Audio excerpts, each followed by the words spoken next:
Hey, this is Kevin with Consumer Reports, and in this part of my Escort AimGuard shotgun review, I'm going to show you disassembly and talk about some of the internal features of this particular pump action shotgun. Now, for the disassembly process, the Escort provides a very basic disassembly instructions here. They also provide some instructions inside their instruction manual. And I'll pretty much follow, what's listed in this pamphlet right here. As always, one of the first things you're going to do is make sure that your firearm is on safe, and in this case, also make sure it's unloaded. Pull the action back.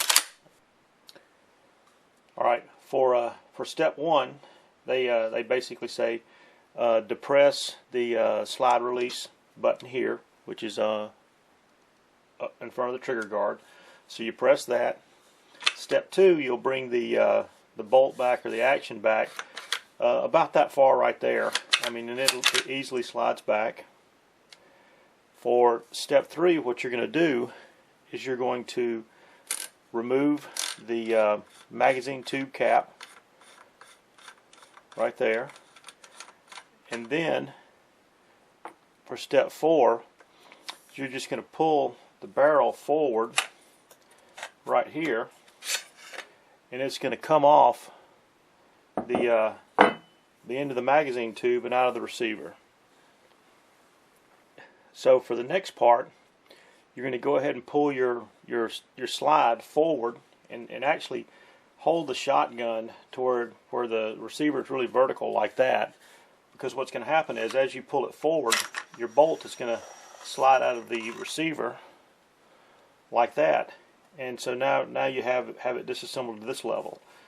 Now the bolt is actually sitting on top of the action bar assembly like that, and you can see how you kind of pull it back a little bit and lift it up at the rear, and then the bolt will come off of the assembly there.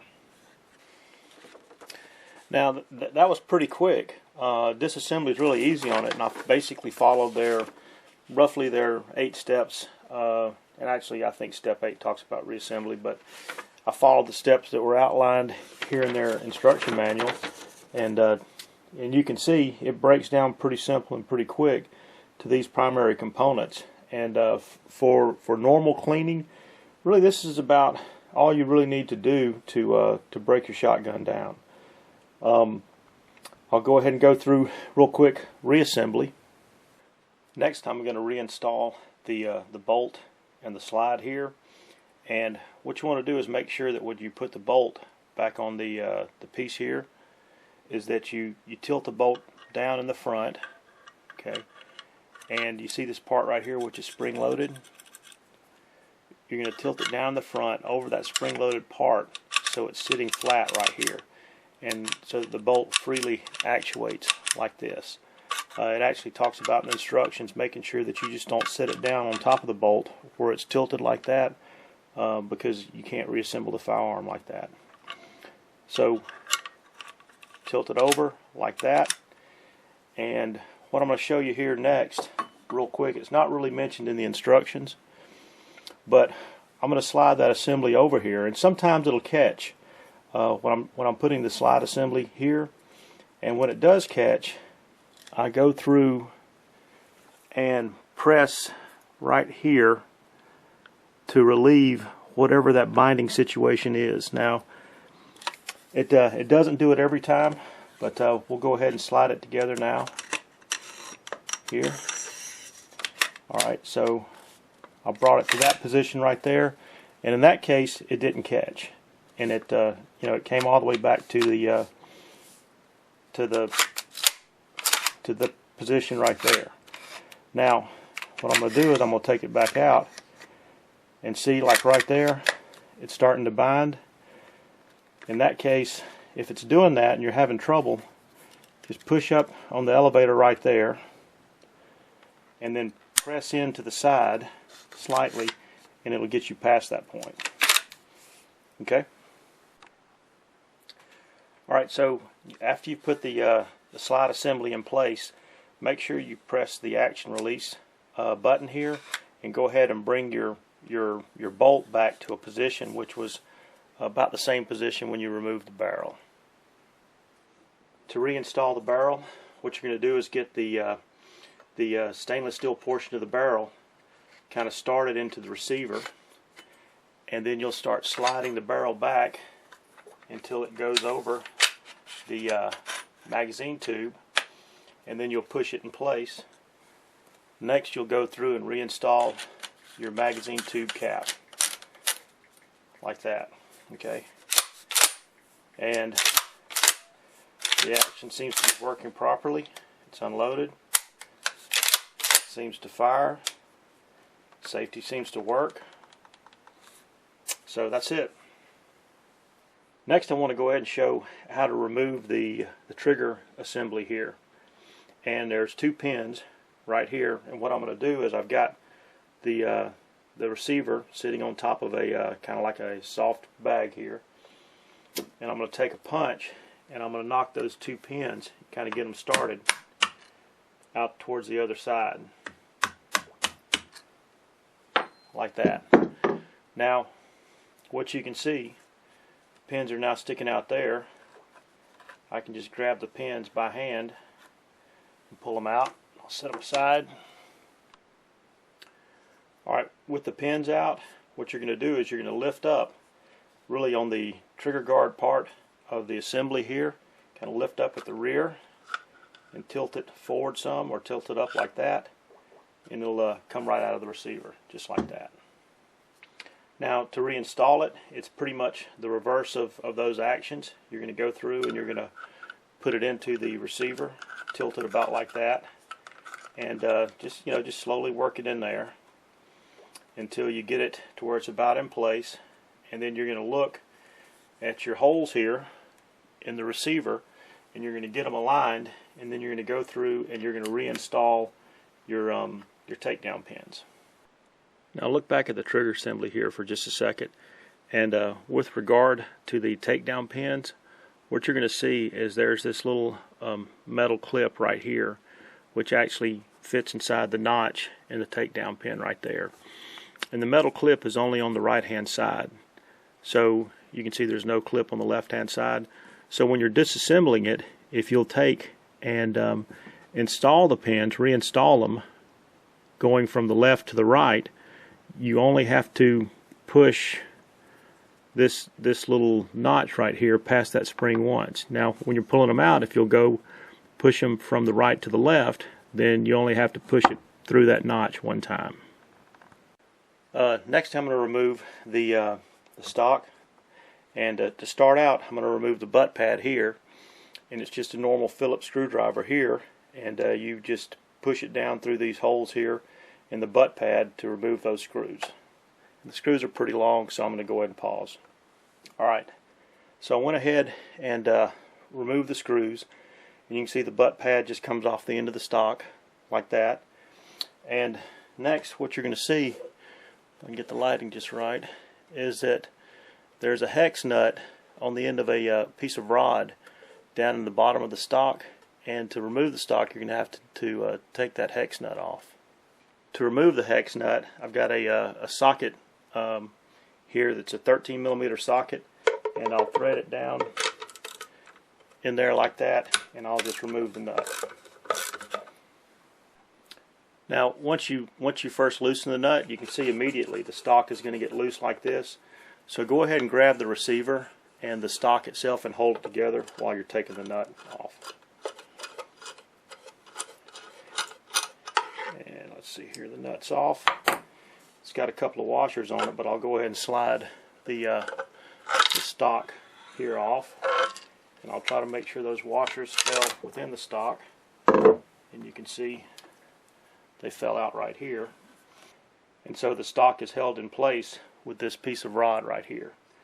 Now I've taken it off before already, and when I first took it off, this jam nut for the rod right there was actually loose. And so I'd recommend, even if you don't plan on putting the stock spacers in, to go ahead and remove the stock and ensure that the jam nut's tight here. Otherwise you may have the stock coming loose in the field. For the purposes of the video, I'm going to go ahead and remove this jam nut here, and go ahead and remove the rod out of the end of the receiver. So I'll just loosen the jam nut. Alright, once I got the jam nut loose, then I can just go ahead and spin the rod out of the end of the receiver, like that. I'm not sure why you'd ever need to do it, but I'm going to go ahead and remove this this cap right here, just so we can see what's under that. And it just takes a Phillips head screwdriver to remove those two screws. Alright, once you remove the screws, the cap will just come off like that. The last thing I'm going to do here is remove the magazine spring. And what you're going to see here is there's a retainer in there. And the way that you remove that spring is I've got a pair of pliers here that are rounded, and I'll go in and I'll push them in those holes right there, and then I'll pull it together, and which will actually make the diameter get a little bit smaller, and that retainer will come out. Now the thing is that just as soon as I pull these together, the spring force is going to try to shoot that retainer out. So you want to make sure that you've got your thumb over the end. I know my hands are getting in the way. You're going to want to make sure your thumb's over the end before you squeeze it together. So I'm going to do it now. So squeeze it together. Alright, it wants to slide out. I caught it with my thumb. Now at that point, I'm going to go ahead and hold it in place, and then you can see the magazine spring just kind of pops out like that. Now if I flip it over here, give it a couple of taps, maybe press it on the inside. At some point the follower is going to come out, and I can see right now I'm going to probably have to get a one of my cleaning rods and kind of push it down in there to go ahead and push that follower out, because it's not dropping out easily. Alright, using a cleaning rod, I was able to go ahead and push the follower out. And the only reason it wasn't sliding out easily is just because of the lubrication that was on the side of it, and was giving it some surface tension. Alright, so now what I want to show here is I'm not going to do it only because I don't have a spanner wrench to get on the nut here at the base here of the magazine tube. But if I were to loosen that nut right there, then it's jamming the threads on the tube here. Then I could unscrew the tube right here and pull the magazine tube off of the receiver. Now as far as reassembly goes, it's pretty much the reverse of what I have shown here for disassembly.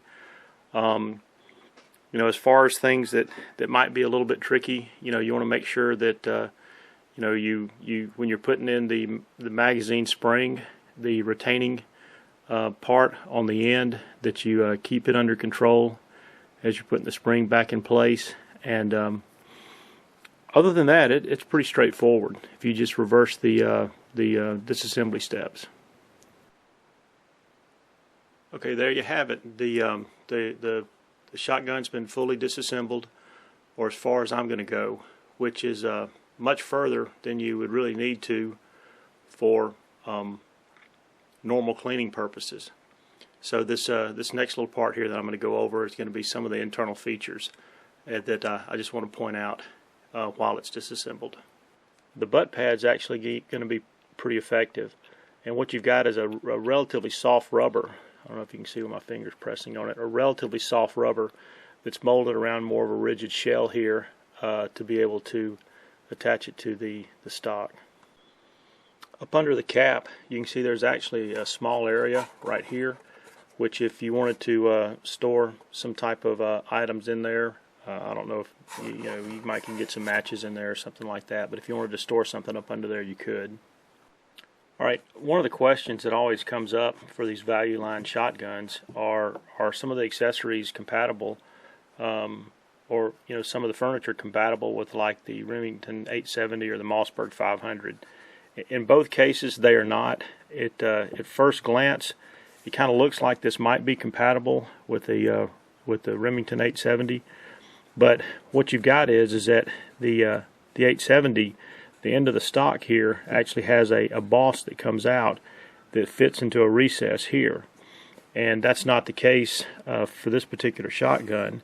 you've got a smooth surface here and this boss that sticks out right there that goes inside the hole right there. So basically, none of your 870 components are going to be compatible, and I don't believe any of the Mossberg 500 components are going to be compatible. Now, the receiver is made from aluminum, and overall it's a pretty I'm going to say beefier, thick receiver here, which I think is good for strength purposes.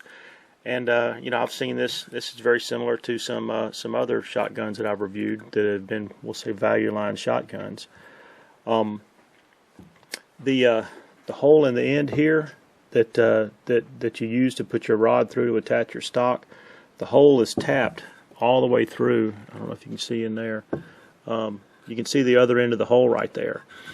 So one of the concerns that came up for me was whether or not, when I screwed in the rod here, of whether or not the threads would go too deep and protrude out into the receiver, and you're not going to have that issue. The thread depth is long enough. The overall, there's really not a lot to say about it. I think that it's thick. I think they did a good job with the overall anodizing that they put on the receiver. It's pretty straightforward.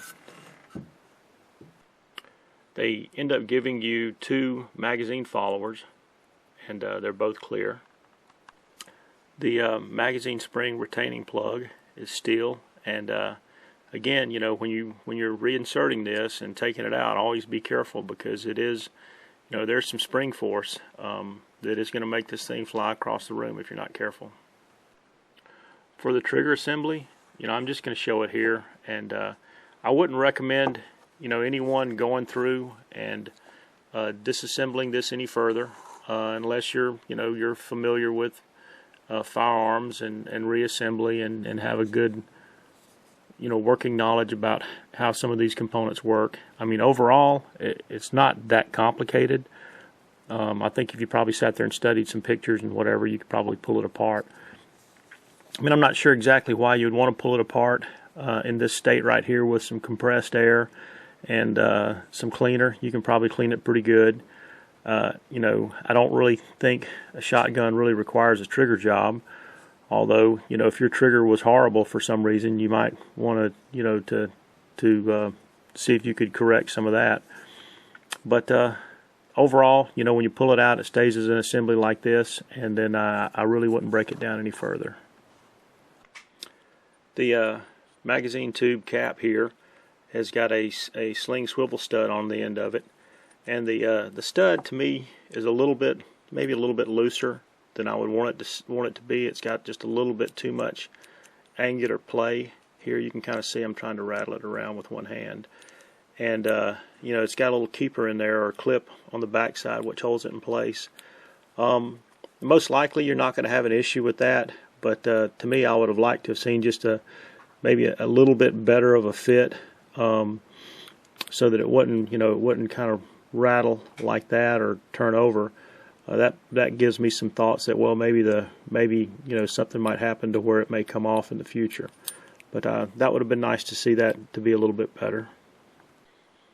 The bolt assembly is it looks very similar to other bolt assemblies for other shotguns, and I couldn't find any proof marks on the bolt itself or on the bolt assembly. The specifications do talk about how the shotgun or the barrel's been proof tested, but I just really couldn't find any markings on the assembly here. But overall, it seems pretty straightforward. The extractor right here, it looks like an extractor in general is going to look, and it looks like it should extract the shells or catch the shells without an issue. Alright, as I mentioned earlier, I don't believe that the fore-end here is compatible with the Remington 870 or the Mossberg 500, and the way that they designed it is you've got your polymer fore-end here, and you've got a pin that goes into the side right here, which pins through and keeps this action bar assembly here in place on the fore-end. So again, I don't believe there's any compatibility with this with any other Remington or Mossberg shotguns. Okay, the barrel is shown here, and the barrel has a stainless steel portion here at the end that is attached to the barrel. And overall, to me, I've looked at, again, several value line shotguns, and the workmanship or machining or polishing that they've done on this piece of the barrel, I'm going to call it the barrel extension, is probably about as good as it gets for your value line shotgun. I think they did a pretty nice job of polishing that up. The chamber itself looked pretty well polished, and I think they did a nice part on that. With the it's kind of funny here, they've got it's a pump action shotgun, and it says it's proof tested right here on the side of the barrel. But this warning, which I guess is for the shotgun, actually sits up under the end of the forend, and you never see it when the shotgun is fully assembled. And the warning says, "Warning: read instructions, safety manual before using firearm. Extra manual available from LSI." But I just kind of thought that was a little humorous, that it being down there. You can see here, there's the lug up here, which is attached, and I think it's brazed or soldered to the barrel. And to me, it looked like, I didn't see any issues with the soldering joint itself. I mean, it looks pretty decent. And then the same for the front side up there. It looks to be, attached properly. I don't see really any voids in the soldering there either. Overall, barrel looks pretty good. It was pretty straight. I checked it out in the store, and the finish, this matte finish that they put on the barrel, I think that they did a good job on that. Well, that completes this part of the review where I talk about disassembly and internal features on the Escort AimGuard pump shotgun. And overall, I think it looked pretty good. Disassembly and reassembly, in my opinion, is pretty easy. There's the part that's just a little bit tricky sometimes with sliding the action bar right here back into the receiver. So it didn't really say that in the instruction manual, but you might need to press on the inside here of the receiver to be able to get it to go into place. But you didn't have to do that every time, so that may not be an issue on your particular shotgun. I thought here again, the cap, the swivel stud right here, I wish it had been a little bit tighter, but that's really not an issue either. And overall, I mean, I think the shotgun for $150 is what I paid for it. You can probably get them for around $170 or $180.